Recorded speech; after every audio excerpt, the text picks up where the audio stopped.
This is Merce from the booktube channel Harpies in the Trees. If you love horror books, please check that out. But this is the first episode of my podcast, The Back Cover. My first guest is going to be Regina St. So if you're watching on YouTube, please hit subscribe and leave some comments below. If you're just listening, please give this podcast a follow. Regina, it is so nice to see you. It's great to see you, Merce. So I'm so happy that you agreed to be my very first guest on this podcast. It was I think for me, it was the first choice because when I started making my booktube channel, you were one of the very first booktube channels that I came across. Oh, really? And yeah, I loved it. And then, I started commenting and watching your content. And eventually you became not just someone I was watching, but a friend and a supporter. And you've done so much for me that it was really important to me to have you be the first one to try. That's really sweet. Well, I consider you a friend too, although we still haven't yet to meet. I know this was weird. So terrible. I know, but we will. I mean, I'm back in the U.S. now, so I think it's going to be possible. Are you going to StokerCon?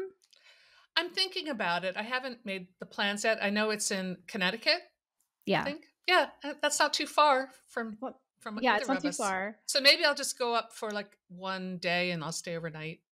Yeah, that's what I'm thinking too. Yeah, I went 2 summers ago. I remember.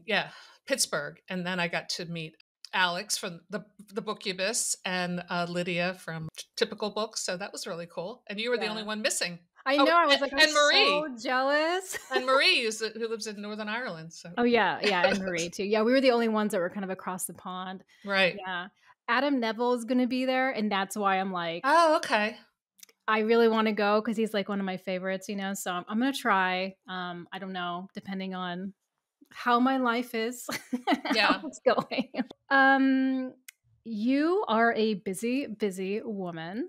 Not only do you have Regina's Haunted Library, you also are a very prolific author, actually. You write poetry, you've done a young adult series, you did Code Red, which was an amazing read. I love this. You also thank you. You also did the anthologies for the booktube community, which was amazing.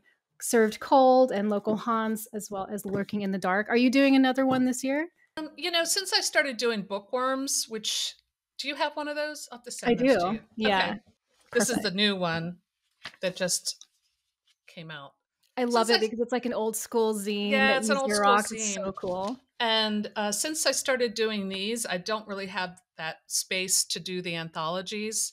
This is a lot more fun. The anthologies, that was a great project, and I did 3 of them, but my gosh, it was a lot of work.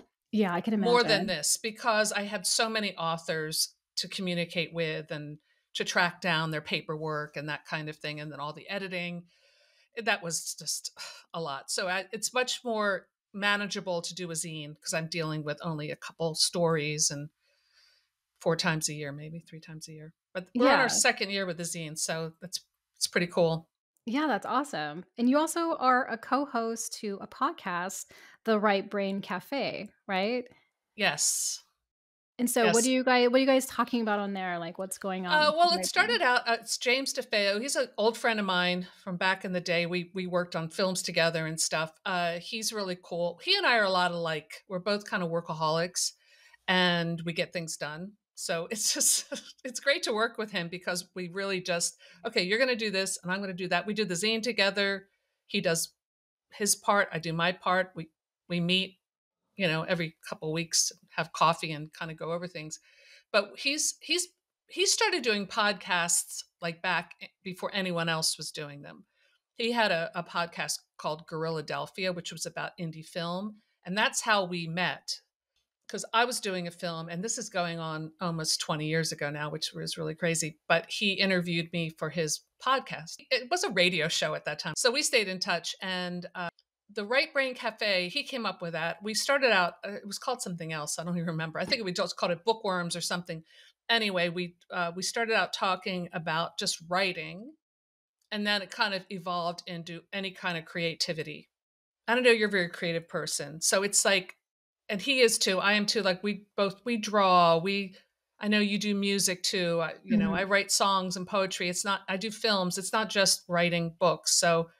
Or short stories. So we were like, well, let's expand it a little bit. So we try to do it once a week. We were supposed to do one yesterday, and I took a nap and overslept, and I missed. Whoops, that happens when you get to be a Yeah. certain age, I guess. But yeah, but we'll do it. I think we're going to do it tomorrow. Like our last conversation was about like separating the art from the artist. That's You a know, really it was a good that's a heavy conversation. subject, yeah. It was a good subject. And then we also did one, I think it was the one before, about AI. We got some really crazy comments. Just one guy going off in the comments about it, because I've been following that story as well, as far as like the Horror Writers Association made a statement about AI, and some people were getting, have different opinions about this. So it was a good conversation. Was he pro AI or anti AI? He was a little more. I don't know if he was so much as pro as just saying, well, this is an inevitability and this kind of thing. I mean, there was a distinction between like AI assisted and AI generated. Mhm. Like we both confessed, hey, we've used Grammarly before. I use it when I'm editing my books because it's another set of eyes. Mhm. I've used AI as far as like the Amazon audiobooks. A lot of my books have Amazon AI generated narration Would voices. Yeah, and they don't sound as good as human voices, but I can't afford to, as an indie author, to pay someone to narrate my books. And I tried doing it myself, and I just found it impossible. Yeah, especially since it's your work too, I feel Oh like it's yeah, even more yeah, you're I gonna was be editing. more Oh my gosh, how could I write that sentence? I got to redo this. It was horrible. It, Yeah, yeah. it I was mean, the whole AI impossible. thing is really interesting because I think as a tool, it's cool, but, like, I mean, I feel like humans are so creative and artistic that I don't think I mean, as a human, I think I'm more interested in, like, other human experiences and human creativity. But I will say that sometimes AI will help you sort of get out of a writer's block or an art block or something. Like it can help you do those things, right? Yeah, But also like I like process. I like coming up with the idea and exploring it and writing it. And with AI, it's just like 2 seconds. It's like here's a whole book. And yeah, it's not the same for me, but I feel like as a tool it could be good. yeah. Um I mean that whole thing of like, well, I came up with the prompt. you know, Used it for blurbs though.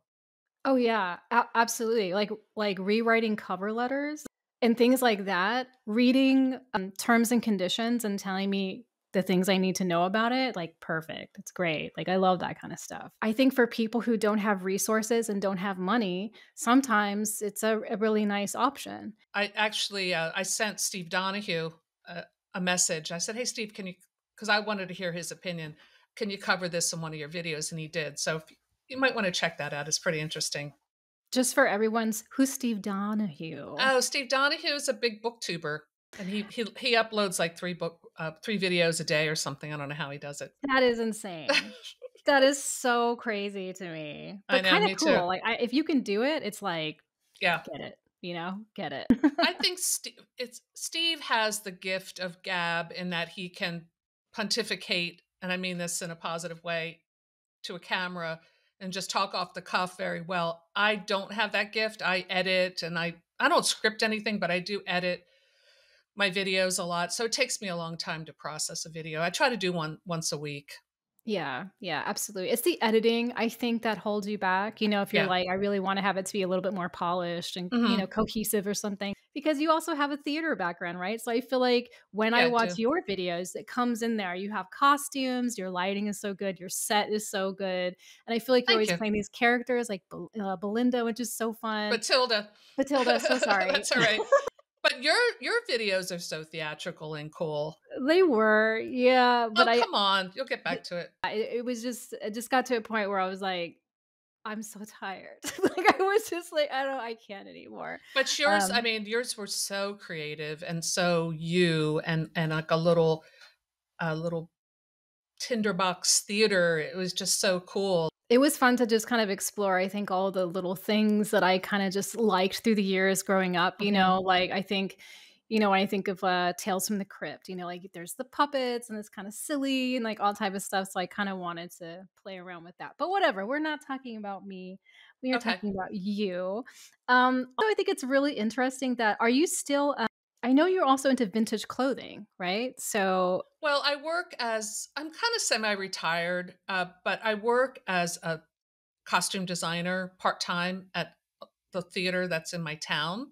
And I've been doing that for about 10 years. Sometimes I used to do more design, and now I'm assisting the main designer at the theater. And we have a great working relationship. She's one of my best friends. So it's really a great job.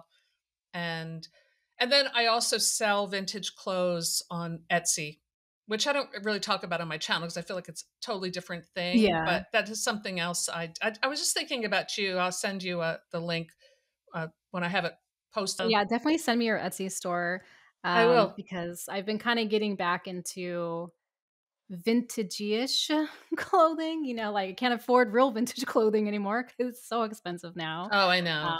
But, it's like the '50s and the '60s stuff, I'm like, some '70s too. I do a lot of thrifting, and just we we're constantly in the theater shopping and thrifting. And just we were just out the other day, and I found this incredible like long wool cape from the Mm, 60s with this little fox fur scarf, and we're like $20. that's amazing. Do Stuff you like ever that. use, like, any clothing from your theater for your videos? Do you ever Oh, all the borrow some? time. Yeah, Oh, that is Batilda's so fun. wardrobe and wigs come from the theater stock a lot. I always do like a Halloween special. So I came up with, I'm not going to say what it is. It's always a surprise. But Okay. every year I come up with something different. And last year I did, Batilda had to look up Frankenstein.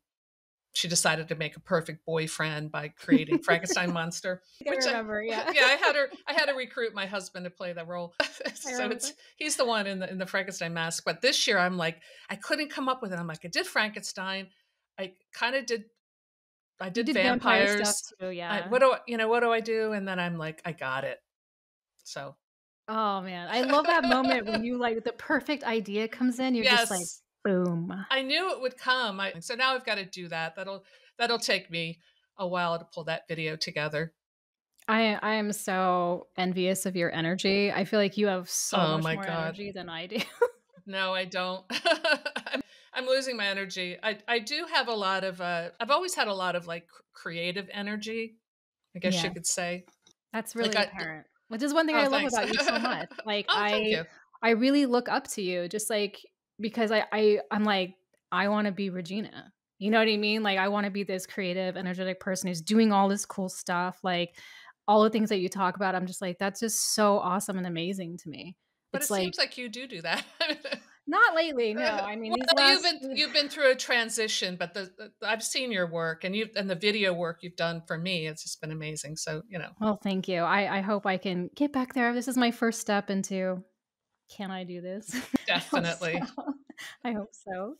I read Code Red, Oh, which was thanks, amazing, thanks. and this is what I loved about this the most, well, not the most, but that it was in an asylum because it's one of my favorite settings, right?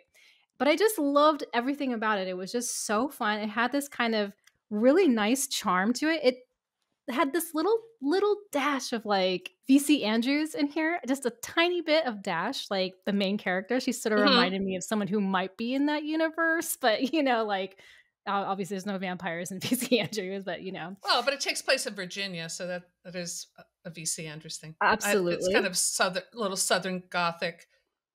Yeah, which is I love that so much, but recently, you have Carney, Hmm. and so why don't you tell me a little bit about Carney? Well, Carney's the last, I guess, full length novel I released. I just actually released. I mean, now that we're talking, I'll just throw it up here. Last week, I just put together a little collection of I short saw that, that's, stories. like, in the top charts for I Amazon, know, I right? couldn't That believe is it. so cool. Anyway, Halloween haunts. Just it's a five short stories and a novella, and it's mostly for teens. Anyway, I'll put that away. Okay, back Great. to Carney. Carney came out last year, and it's definitely it's a clown horror, like a circus horror, I guess you could say, is the subgenre, which I love. And it's probably one of the darker stories I've written, where Code Red has more of like a fun Mhm. kind of vibe to it. Carney is the protagonist is a very and this a lot of people pointed this out in the reviews. Some people didn't like it, but it was definitely something I was aware of. Is my protagonist is really kind of a jerk, His name's Dag Alton, and he gets canceled by, he's a popular journalist who at the beginning of the story, because he did something kind of abusive to his ex-girlfriend. I mean, he's not like a criminal or anything, but he was a jerk, and she on Twitter kind of Called him out. called him out, and he ends up making it worse for himself and having like a meltdown and freaking out. Mm. And he's a guy with a big ego, and he gets canceled, and he ends up at 40 like living back at his parents' house in South Jersey, and they very much adult. He's their only son, and they spoil him. So I made this character. I wanted to get into the skin of a guy who was like that, because I've seen, even in the booktube community, well, I'm not going to name names, but there have been people who have been canceled for various things that they've done or been accused of. And I always have a little bit of a curiosity about what that, for the underdog, even if the underdog's a jerk, someone who's been knocked down, like how do you get back up again? So I created that character kind of from that curiosity of this guy. And I've also known guys like that. He's, like guys I went to school with, like who went to Princeton and, prep school, guys that had things together, but then they lose everything. So that's how the story begins. And he's working as like a paper boy, just, So he's really starting over. yeah, he's starting over, but kind of like looking, but he also has confidence and he's good at his job. So he starts going on Facebook looking for leads, and he meets this wacky girl named Aurora, who is 20 years younger than him. And I got some flack about that too, but I don't know. I Seems write kind of like it seems like it would make sense for his character though, right? it Like, does. And yeah.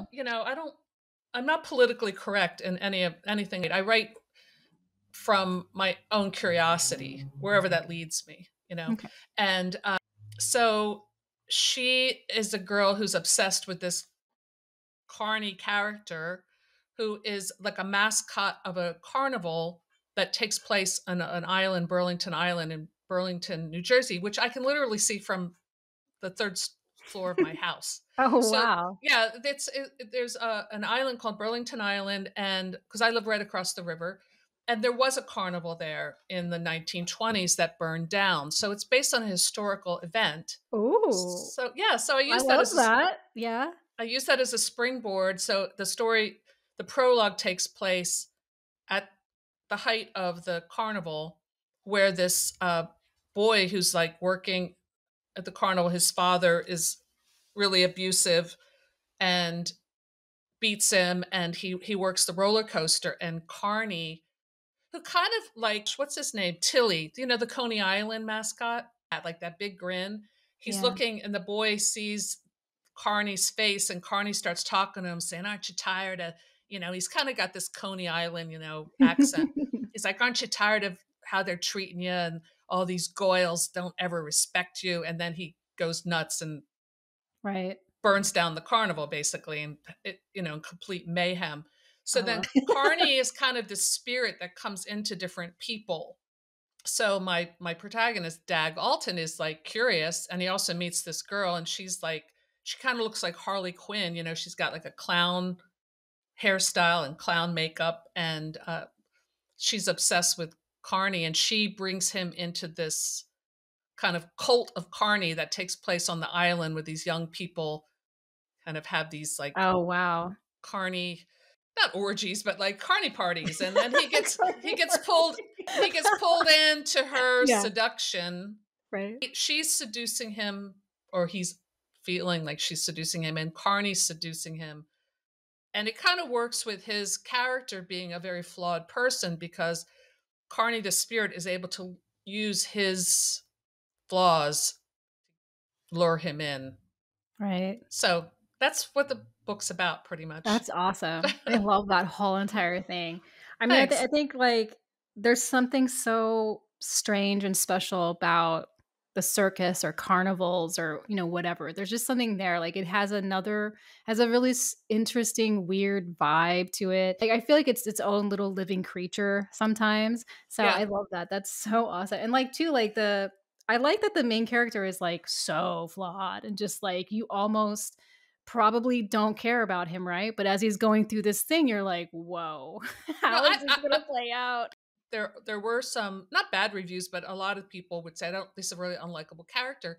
I'm rooting for him.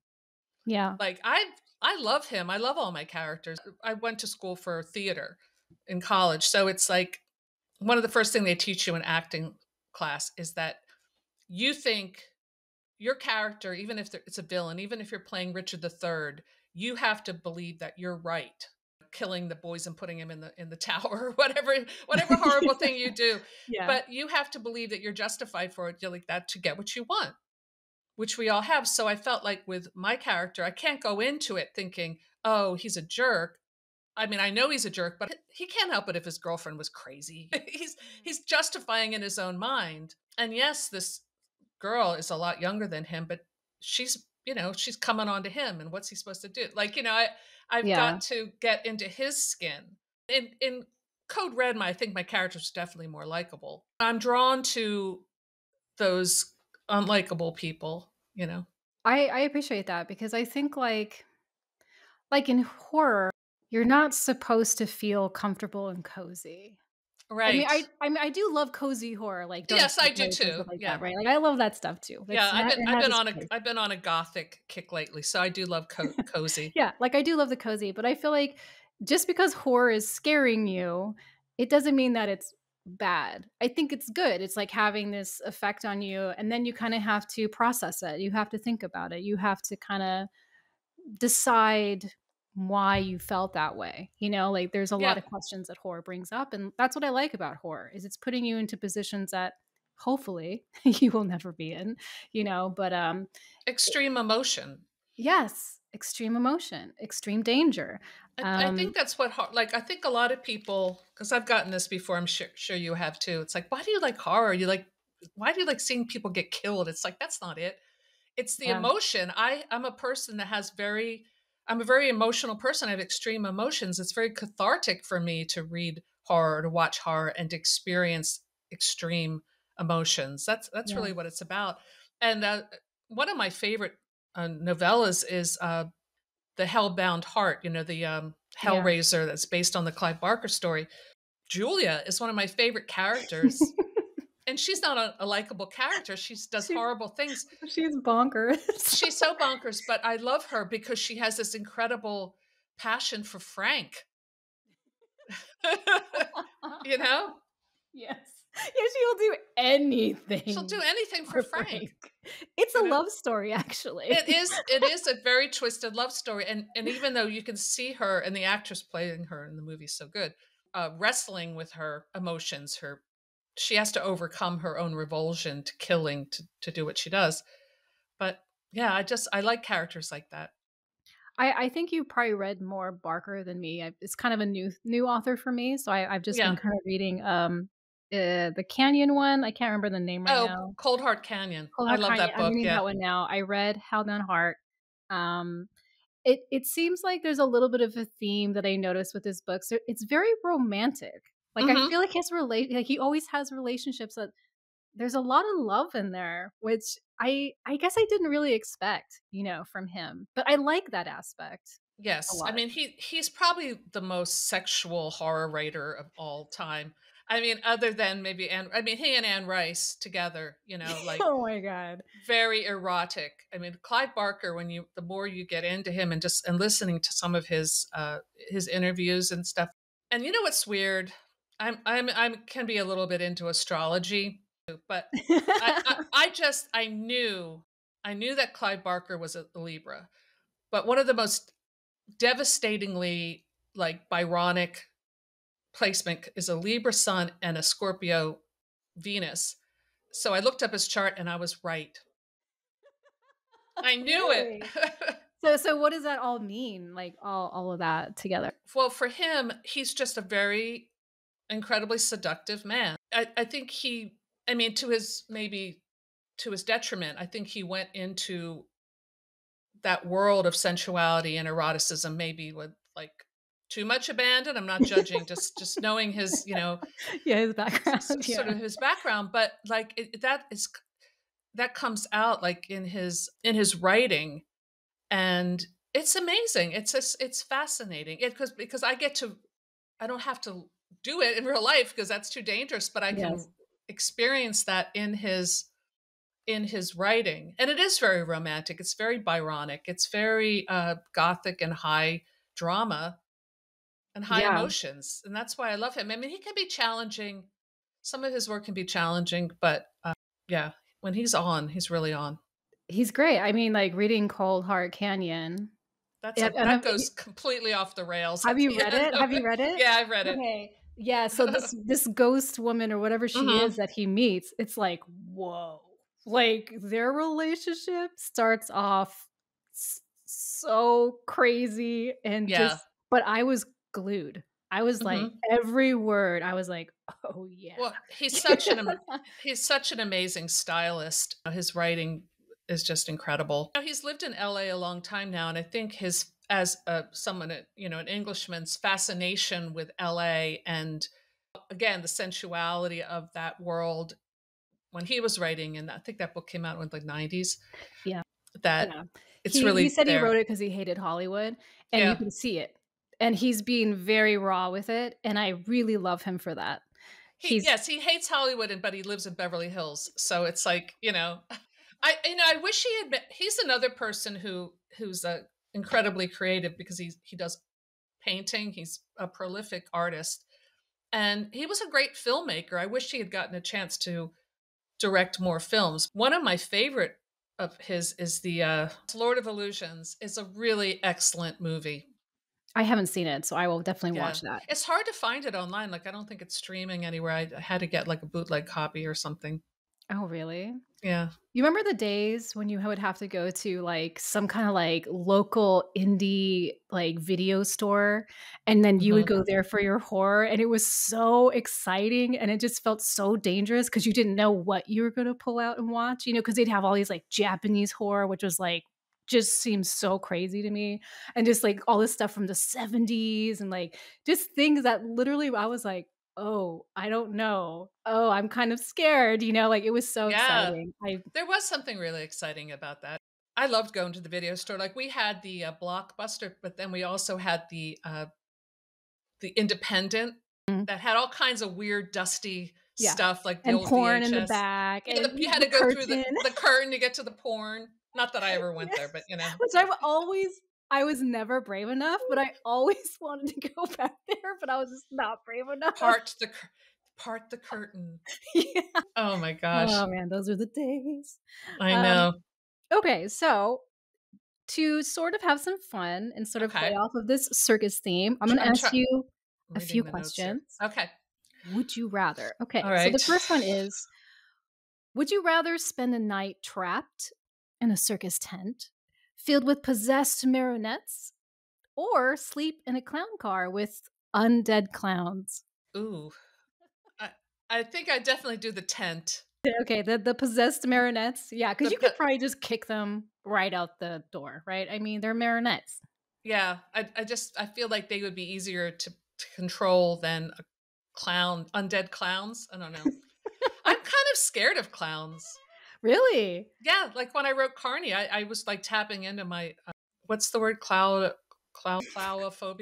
There was when I went to I know we were going to talk about the Vampire Museum. There was a room that had, according to the sign, real possessed marionettes and a clown and Oh, dolls. really? Did you You feel would any love that vibes? place. I did feel absolutely. Really? Oh my god, Yes, yes.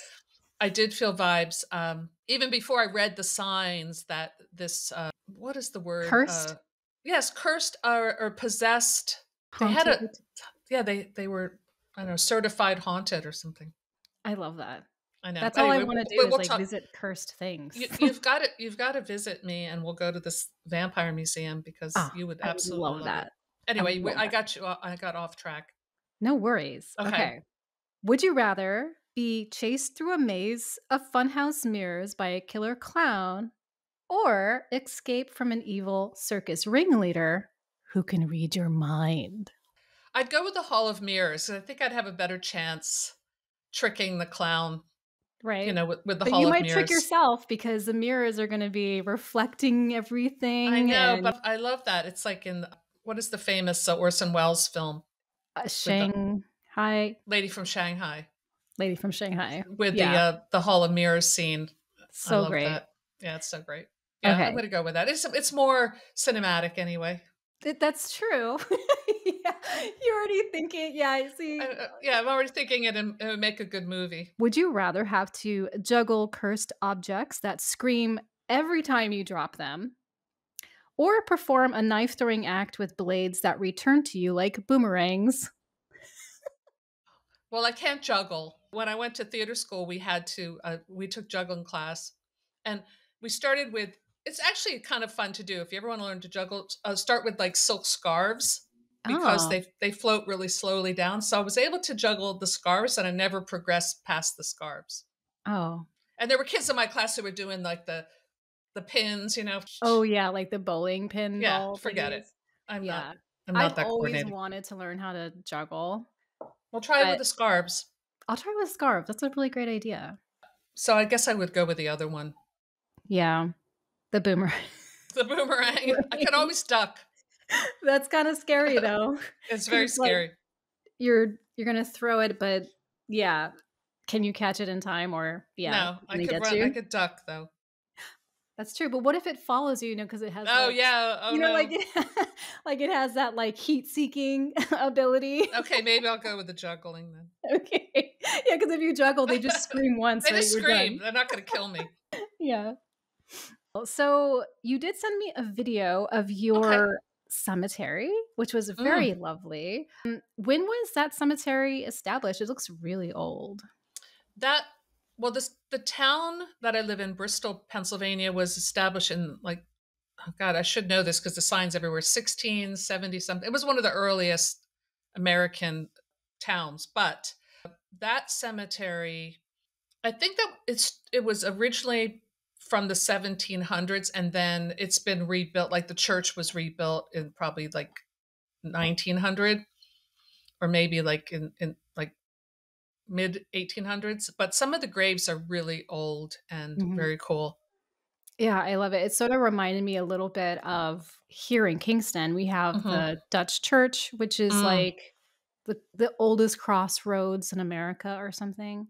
So that church also 1600s or something like that, and all these like really simple just little graves, but it definitely has those vibes. It looks so but much bigger. Mine's really really small, but that cemetery looks lovely. Do you walk there often? Do I you do. walk there? It's like right, a block away from my house, and I've always, the Shirley Jackson book. They've always lived in the castle. Mhm. They've always lived. Is that what it is? I've always lived in the castle. Yeah.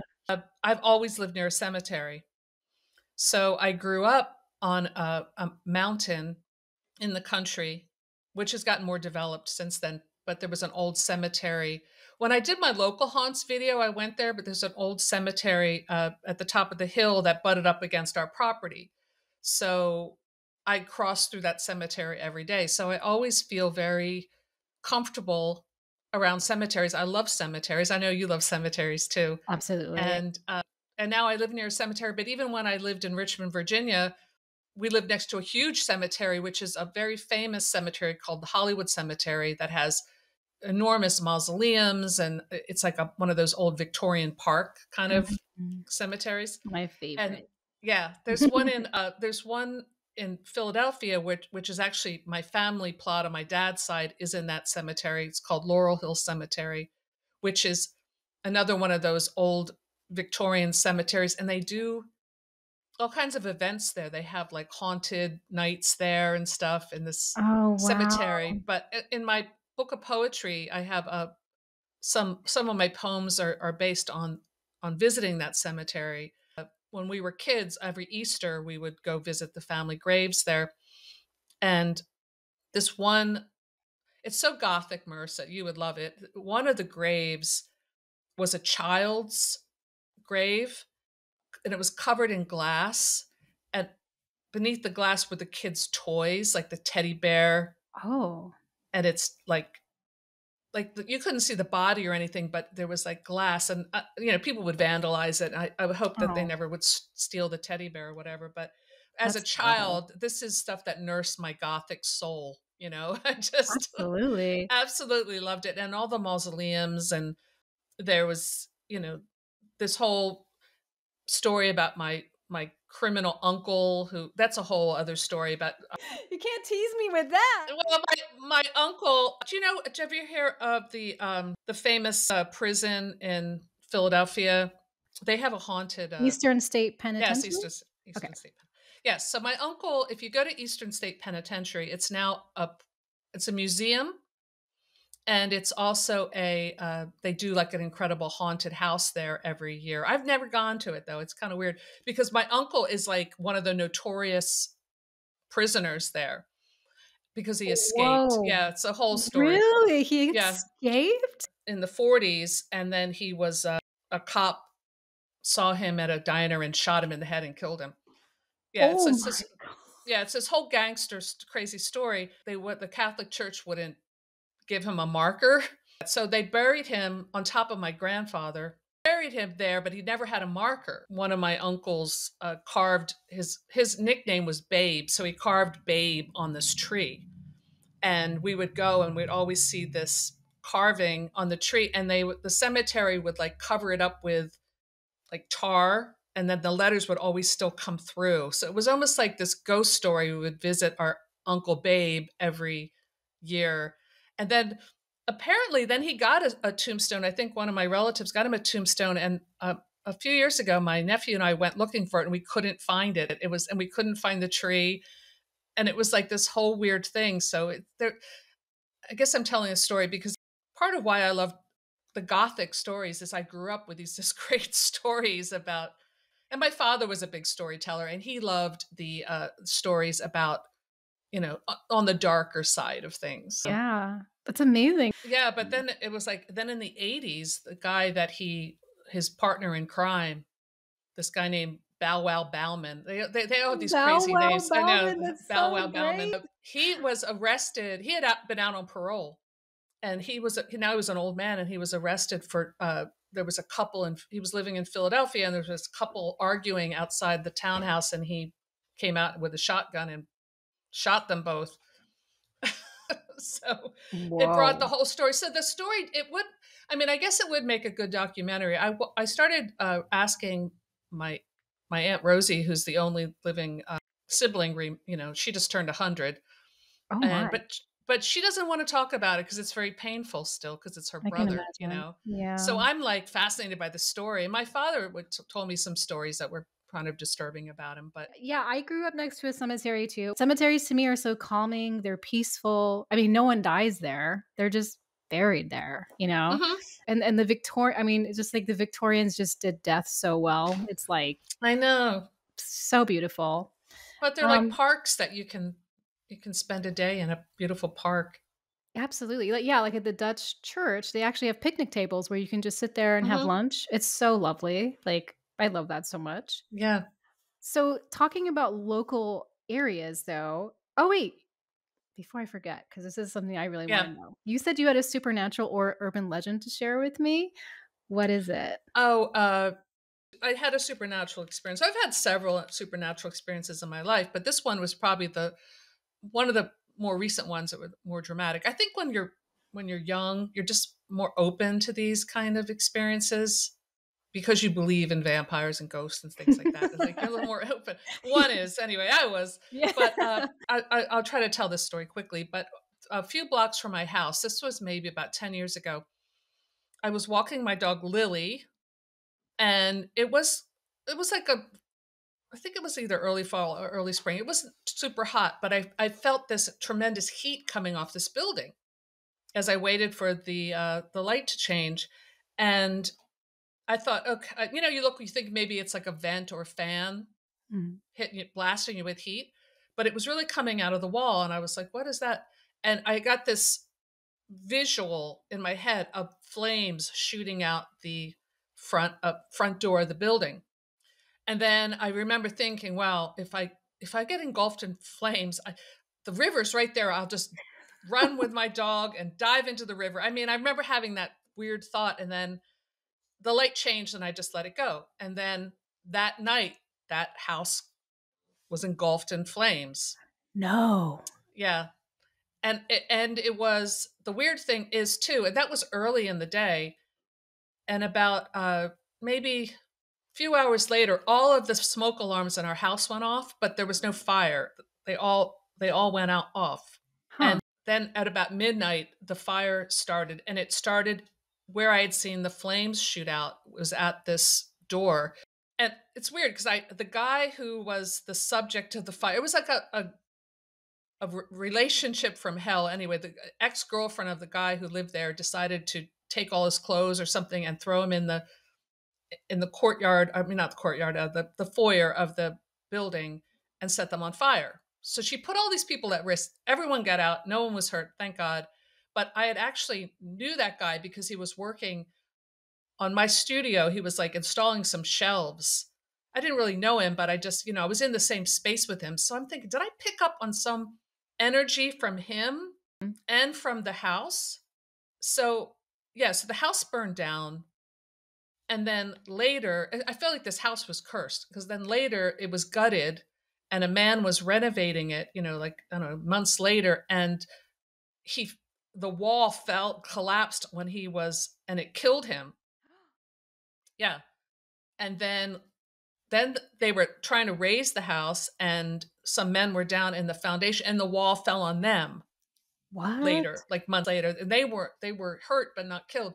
So there was some like weird energy about this damn house. And this woman, they arrested her. I don't know if she's still in jail or whatever, but like I've had psychic experiences, but it's nothing I can control. It just hit me at that cross section of high emotion where I actually, but that's the first time I ever felt like a physical sensation of. I have a friend who is an astrologer, Christopher Renstrom, like he's a pretty famous astrologer, and I was talking to him about it, and he was saying, yeah, that was a psychic experience because I actually felt something physical, and then had a very powerful visual as well. Then it turned, and then all the alarms went off in my house. There was some kind of high energy It's strange because I emotion wonder, going on. like, why was it important for you to know? Like, that's what I think. I'm like, "What do I do with this?" Like Yeah, exactly. You don't know. And then later you're like, oh, okay, that's connected to this. Because if you thought every time I had something strong, if I'm like saying, oh, there's something, people just think you're nuts. Yeah. Because don't you ever do that? Like when you're driving, you're like, I can visualize a car accident happening. And it's just my Yeah, mind going. absolutely. But I do think that something like that came really strong. So that was probably like in my most recent years. But I've had other like ghost sightings and things like that. That's wild. Yeah, Especially I think it's really eerie that all of your smoke alarms went off. I just think that's so eerie. Like, yeah, all of them. That's yeah. nuts. And I also and I think it's going to be the subject of a book I will write in the next year or so. I'm pretty sure I saw the Jersey Devil. What? No Yeah, way. yeah. And Joe, my husband, was with me too, and he is not somebody. He's a very logical thinker, and so he saw it too. No way. That's Yeah, amazing. yeah. We were just at the shore over the weekend and drove through the Pine Barrens. It could have been a wolf, but it was definitely something otherworldly. Back, and we were driving. This was in the early '80s, and we had this little Volkswagen Bug, and he wanted to see some country music show in this place called Albert Hall, which he just played at a few months ago rather. So it's kind of cool. It was cool to go back there. But at the time, I mean, you're driving through like dirt roads through the Pine Barrens, and there's no, the trees are tall. It's really dark, and we're in the little Volkswagen. I'm like nervous. Are you sure you know where we're going? And suddenly our headlights hit this creature, and it really looked like what it looks like in the picture, like a wolf with wings and glowing eyes. Like, No way. That is wild. I'm so jealous. That's so cool. yeah, I it can see was it in really my mind cool. as you're, like, describing it. Joe kind of remembers it like attacking the car. I don't really remember that, but I do remember Really? it. Yeah, it's Such good fodder for writing and imagination too. I That's know. So, amazing. I do have to do something with all this crazy stuff that I've experienced. Absolutely. Okay, well, let's talk about, the Bristol Books and Bindery Oh because I yeah. checked out this place online, and it is It is such a cool looking place. I mean, It the is. window displays are really nice. It has all these just like a little setup of like a library in the window and a Mhm. chair, but they also have this like gothic feeling inside of it where they have like the dark wood and dark furniture and candles or red walls. I mean, it just Yes, looks like a perfect place where I can see you totally hanging out and reading. it's great, and the proprietor, Elaine, she's really sweet. I took a bookbinding class with her a few months ago, and Oh, that was wow. where I made a journal. I think I have it, but I think it's at the studio. Yeah, so that was really great. So she does a lot of events there, and she carries bookworms and some of my books. So I've sold a few couple copies of Carney there. So I'll probably do an event there at some point. You should definitely do Yeah. a signing. Yeah, that would be Yeah. amazing. I would love to do that. So it's great to have a local bookstore. It's just a couple. I mean, I can walk there, so it's really nice. It's new. I pray that it stays. Because we had a bookstore Yeah. before and it didn't stay. We don't. You don't get. I try to buy my new books there and support the bookstore and not use Yeah, definitely. I Amazon so love much. supporting the indie stores because it's just Yeah, like I just rather be there than go to Barnes& and Noble, I or know. I know. And Barnes and Noble has. I was there a couple weeks ago. They have gotten a more horror. Mhm. They actually I have a noticed horror. that, I It's not noticed just that. Stephen King. Yeah. It's not just Stephen King and, like, sci-fi with, like, mystery or something or dark Yes, I fantasy maybe. know. Or Yeah, so that's good YA. to Yeah. see, but yeah, yeah. And then there's the Calm Waters coffee shop. Oh, Now, yeah. is this a place that you like to go to often? Yeah, I mean, I was probably there yesterday. It's a really nice little coffee shop and really nice people. I don't ever write in a coffee shop or read in a coffee shop, but I have my work colleagues and I will go there quite a bit. It's really nice and they have a nice backyard. My town is really like when I moved here, it's been like 20 years ago, the downtown area was like boarded up, all the shops, it was dead. And now we have more restaurants and we have a bookstore and we have coffee shop. I mean, it sounds like, wow, we have a coffee shop. But I really appreciate it because I don't like to I don't live far from Philadelphia, but I don't like to get into a car and drive and park in Philly and have to do all that. It sucks. Absolutely. Yeah, here in Kingston, I have a stockade. So the stockade is just like a little area, like a little downtown area where like 10 years ago, 15 years ago, it was kind of the same thing. Not a lot was going on there. It was kind of dead. But now there's like these businesses coming up. So now we have like a shop just for candles and a coffee Hmm. shop and like stuff like that. And it's just really nice to have because it's a 5 minute walk and I can just like hang out, really nice. So Yeah. I definitely appreciate that stuff too. And then, I know that you mentioned that you went to an event at Doylestown Bookstore. Well, Doylestown is a town that it's actually where I was born. It's I live in Bucks County, Pennsylvania, which is like a really large county. Not It's a suburb of Philadelphia, and I grew up. Now I live way down county. Central Bucks is where Doylestown is, and it's a really quaint town. It's one of those towns that I couldn't afford to live in now. It's just It's too quaint. it's too quaint. Well, there's another town which was my hometown, New Hope. Have you heard of New Hope? It's kind of a famous little No, I haven't. enclave. It has that kind of vibe, Mhm. West like the West Village. But anyway, Doylestown Bookstore is an incredible event. It was called Dark Ink, and it had Chuck Wendig was there. Paul Okay. Tremblay was there, even Nice. though I didn't care for his book. I saw him walk in, and he's very tall and very good looking, and I was like, oh shit. Um, I smiled and waved, and Nat Cassidy was there, and Clay Chapman, who has Clay McLeod Chapman has a story in Bookworms, I saw that. That's amazing. and we met him there. James and I went, and we got up the courage to talk to a couple people, and he was really great. And I talked to Chuck Wendig a little bit too, and we also have Grady Hendrickson here, which is pretty cool Yeah, I because noticed that, Chapman, he's been doing a lot of events lately, right? He lots of is events. busy. That He man is is so busy. busy. I was just like looking through his Twitter feed, getting tired. I'm like, my God, how do you do all those bookstore events. I guess he works for a major publisher. You know, he has Oh, right, really? doesn't he? Okay. I think Adam Caesar was there too. He's the Clown in the Cornfield.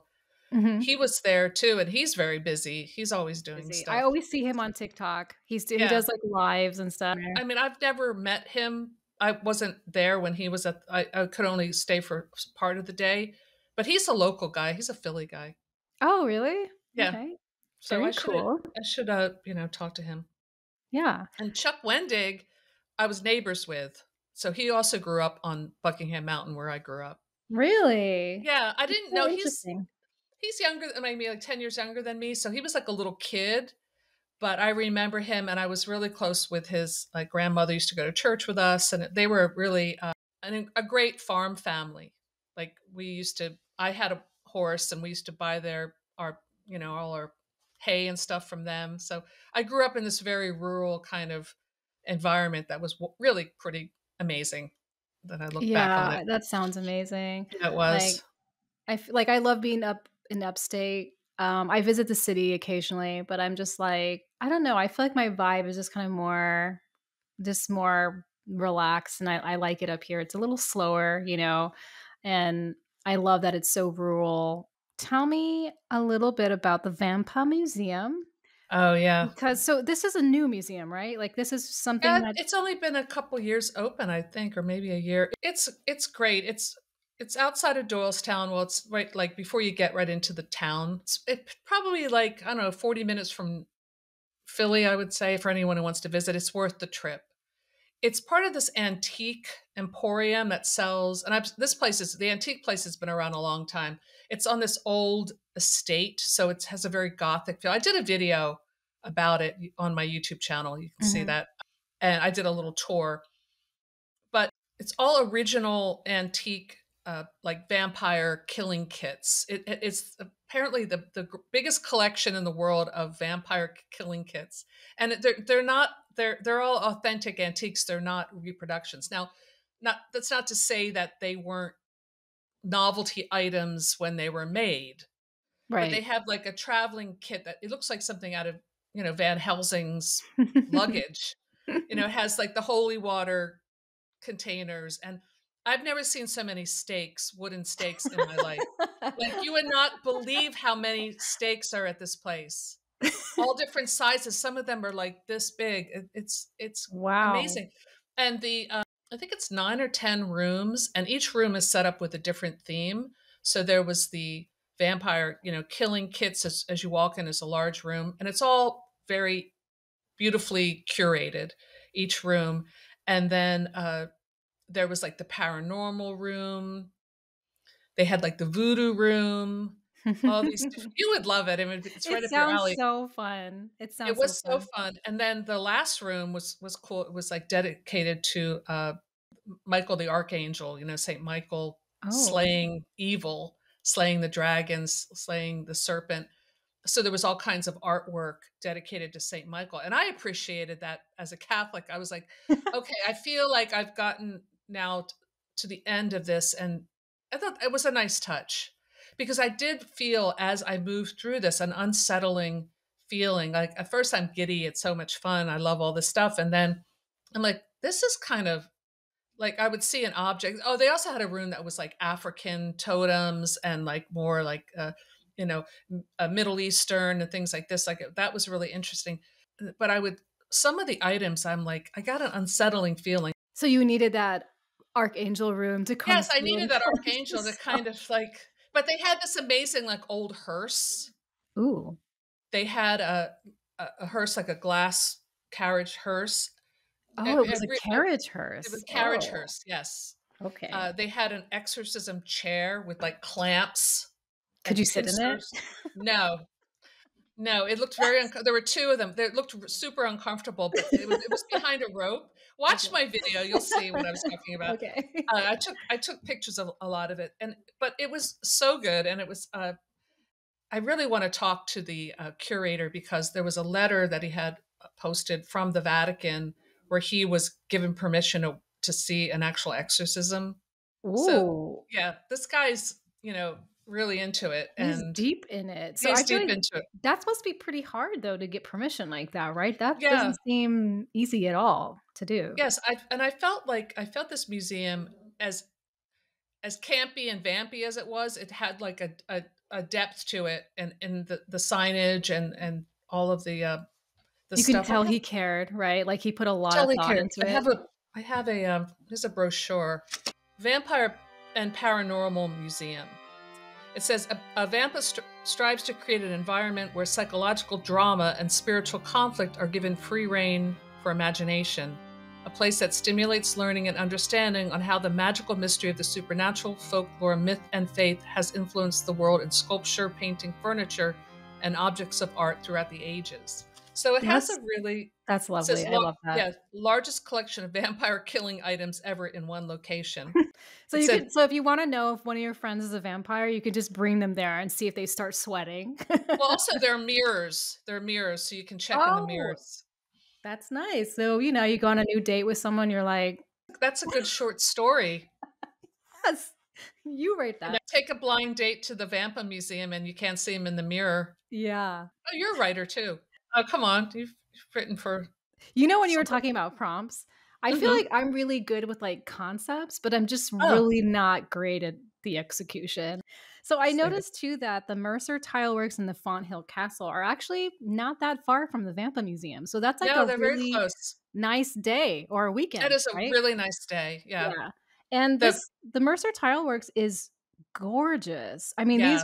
these tiles that they have are they're not just tiles with a sunflower on it, painted on it. It's like these reliefs of figures and like columns and flowers. It's Do you know like what type of style of tile that is? It's so cool. No, it's they use a certain type of glaze on it. They still make them. It was just this guy who named Mercer who created this folly with his this castle. He built this castle called Fonthill, and he had a museum. Well, it didn't start out as a museum; it was his home, and so now it is a museum. But there's the Mercer Museum is one location that's very close to the bookstore, and then there's the Tile Works, and then there's Fonthill, which is a castle, like a folly castle. Yeah, the castle's And when amazing. it's amazing, and the grounds are beautiful. I've been there. And, it's a music venue too. Oh, When I really? when I was in high school, our choir would do our Christmas chorus, a Christmas choir there. So it was like candlelight. It's really nice. Oh, that But must have been it was really cool. oh I my had a god. very gothic childhood. But when I was a kid, there was I think it was the Mercer Museum. There was an old lady who was the caretaker who lived there. It wasn't a museum like, now where they have like a gift shop and you get a ticket. It was an old lady there and you would knock on the door and she'd like, "Oh, okay, come on in." And she'd, I let you love in and it. you just walk around. That's Yeah. what I want. Yeah. That That's was so what much I want. cooler. The factory, Yeah, the it factory. really looks like a factory. Like, it almost looks like Mhm. a factory in, like, England in, like, 1800s or something. It kinda Yeah. has that look to it, which is really fabulous. I love that. It gets my imagination going just Yeah, looking at it. it's definitely a cool place to visit. So, let's talk about what's next for you. What are you working on? What's coming up? Well, I wrote a book this summer called Final Dress, which is a horror book that takes place in a theater. So I used my theatrical experience to do like a slasher that takes place at community theater. You can actually read it. It's on Wattpad, and you can read it. Anyone can read it on there. And I entered it into the Waddies competition, which Code Red actually won a couple of years ago when I think it was during COVID. I remember that. Oh, It wow. was like 2021. So that started out as a Wattpad story. So I thought, oh well, I'll what the heck, I'll enter it. I think the short list comes out next week. If it doesn't, if it wins, if it gets in the short list, it'll stay there till the competition is over.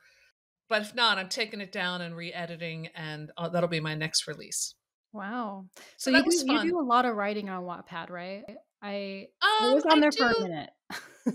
I quit for a while because it was like annoying me, but then I went back because I find like I'm able to work on genres that I normally wouldn't, like fantasy and stuff. I don't really feel that secure about publishing it under my name.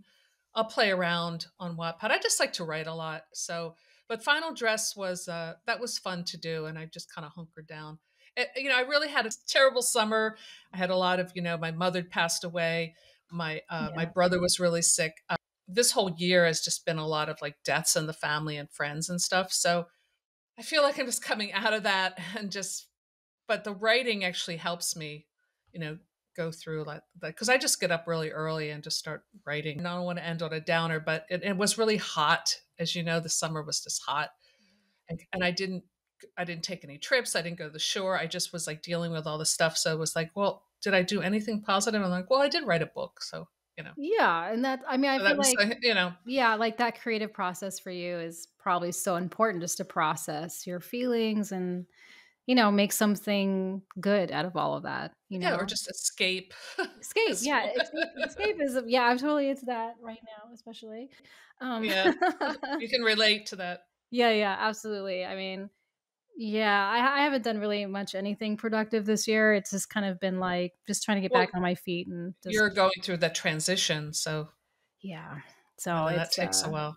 yeah, I thought I was silly enough to think that in like 3 months after I'd be back, I'd be like just, back to normal, everything would be the same. I'd whatever, get back to what I used to do, but that was not the case. So, whatever. I mean, I think the hardest thing is just sort of being patient, and then just letting things play out as they're going to play out because they're going to play out that way anyway. So who cares? I'm just going to have to hold on. And Yeah, that's that's true. And that's like I don't mean to sound corny, but I'm sort of becoming that live for the day type of person me now. too. Me too. I was never really that type of person who was like, "Oh, I'm going to make every day count." you know? But now that I'm back and now that I've been reflecting on so much of my life in Berlin where I, was very isolated, I wasn't doing anything, I wasn't going anywhere, I didn't really make any friends. I was just editing and doing the channel, which was fine.